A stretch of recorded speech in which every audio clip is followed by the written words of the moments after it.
سردی کے اندر اگر ہم یہ دیکھنا چاہیں کہ ہمیں کیا احتیاط اپنانی چاہیے تو اپنا اور اپنے اہل و عیال کا خیال رکھیے، کیونکہ یہ شریعت کے مقاصد میں سے ہے۔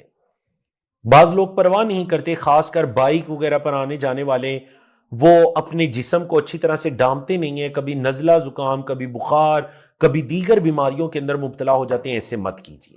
کیوں؟ کیونکہ یہ جسم میری اور آپ کی ملکیت نہیں ہے، یہ اللہ کی امانت ہے ہمارے پاس، اس کا خیال رکھیے۔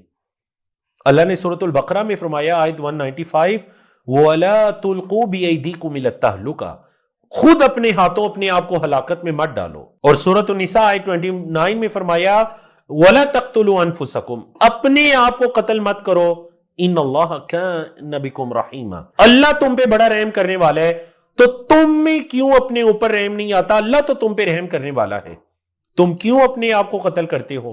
تو سردی سے اپنے جسم کو بچائیے، اپنے اہل و عیال کو بچائیے۔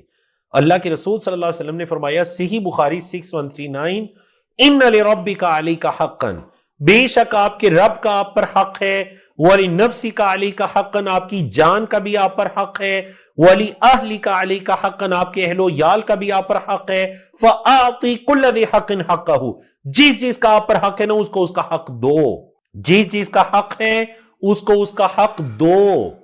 یہ مطلوب ہے شریعت کے اندر۔ تو سردی سے اپنے آپ کو اس لیے بھی بچایا کریں کہ میں اپنا خیال رکھوں گا۔ کیوں؟